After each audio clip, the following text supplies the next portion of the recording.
25 లేదా 26లో డిగ్రీ లేదా బీటెక్ చదివారా? సాఫ్ట్‌వేర్ జాబ్ కోసం ఎదురు చూస్తున్నారా? అయితే కోడ్ జ్ఞాన్ 100 డేస్ కోర్సులో చేరండి, జాబ్ సాధించండి.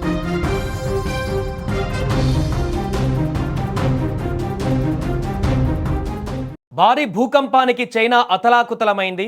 చైనాలోని నైరుతి ప్రాంతమైన గ్వాంగ్షీ ప్రావిన్స్లో తెల్లవారుజామున సంభవించిన శక్తివంతమైన భూ ప్రకంపనలు తీవ్ర కలకలం సృష్టించాయి.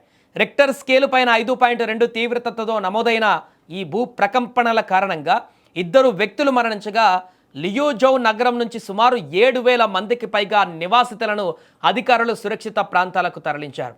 చైనా అధికారిక వార్తా సంస్థ చెప్పినటువంటి దాని ప్రకారం చూస్తే సీసీటీవీ అందించినటువంటి వివరాల ప్రకారం కూడా భూ ప్రకంపనల కారణంగా ఒక జంట మరణించినట్టుగా నిర్ధారించారు. మరొకరు గలంతవగా ఆ వ్యక్తి కోసం గాలింపు చర్యలు జరుగుతున్నాయి. గాయపడిన 4గురిని ఆసుపత్రికి తరలించారు. అయితే వారికి ప్రాణాపాయం ఏమీ లేదని వైద్యులు తెలిపారు.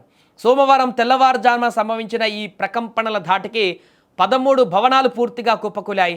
ఎత్తైన భవనాల నుంచి ప్రజలు భయాందోళనతో వీధుల్లోకి పరుగులు తీస్తున్న వీడియోలు ఇప్పుడు సామాజిక మాధ్యమాలలో వైరల్గా మారాయి. కూలిపోయిన శిథిలాల కింద ఎవరైనా చిక్కుకున్నారేమో సహాయక సిబ్బంది స్నైపర్ డాగ్స్ సహాయంతో పరిశీలిస్తున్నారు. ఈ భూ ప్రకంపనల కారణంగా రైల్వే లైన్ల మౌలిక సదుపాయాలకు ఏమైనా నష్టం వాటిల్లిందా అనే కోణంలో రైల్వే అధికారులు కూడా తనిఖీలు చేపట్టారు. దీనివల్ల పలు ప్రాంతాలలో రైలు రవాణాకు అంతరాయం కూడా ఏర్పడవచ్చని హెచ్చరించారు. భూ ప్రకంపనలు సంభవించినప్పటికీ ప్రభావిత ప్రాంతాలలో కమ్యూనికేషన్ వ్యవస్థ, విద్యుత్ లైన్లు, తాగునీరు, గ్యాస్ సరఫరాతో పాటు రోడ్డు రవాణా యథావిధిగా సాధారణంగానే కొనసాగుతున్నాయి.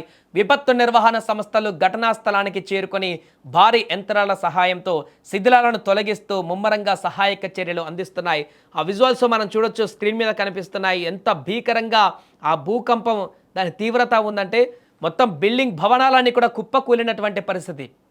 పూర్తిగా అవన్నీ కూడా బిల్డింగ్లు ఎన్నైతే ఉన్నాయో అవన్నీ కూడా కుప్పకూలి మొత్తం కింద పడిపోయినటువంటి దృశ్యాలు మనకు కనిపిస్తున్నాయి. దాని తీవ్రత ఎంత భారీగా ఉందో చెప్పడానికి నిదర్శనంగా ఈ విజువల్స్ మనం చూడొచ్చు. అయితే ప్రస్తుతానికి ఈ భూకంపం ఆ ప్రాంతంలో ఇంతవరకే ఆగుతుందా, మరలా వచ్చేటువంటి అవకాశం ఏమైనా ఉందా, రాబోయే రోజుల్లో అక్కడ ఏం జరగబోతుంది అనేటువంటి ఒక భయాందోళన అయితే అక్కడ ఉన్నటువంటి ప్రజలందరూ కూడా కలిగింది. ఈ స్థాయిలో భూకంపం ఆల్ ఆఫ్ సడన్గా ఎందుకు ఈ ప్రాంతంలో వచ్చింది అనేది కూడా అక్కడ ఇప్పుడు చర్చనీయాంశంగా మారింది. ప్రస్తుతానికి సహాయక చర్యలు అయితే కొనసాగుతున్నాయి. శిథిలాల కింద ఇంకేమైనా మృతదేహాలు ఉన్నాయా, భవనాలలో ఎవరైనా తెలియకుండా అక్కడ ఉన్నటువంటి వ్యక్తులు ఎవరైనా ఉన్నారా, వీటికి సంబంధించిన గాలింపు చర్యలన్నీ కూడా కొనసాగుతున్నాయి. అక్కడ పూర్తి స్థాయిలో అన్ని చర్యలు కూడా కొనసాగుతున్నాయి.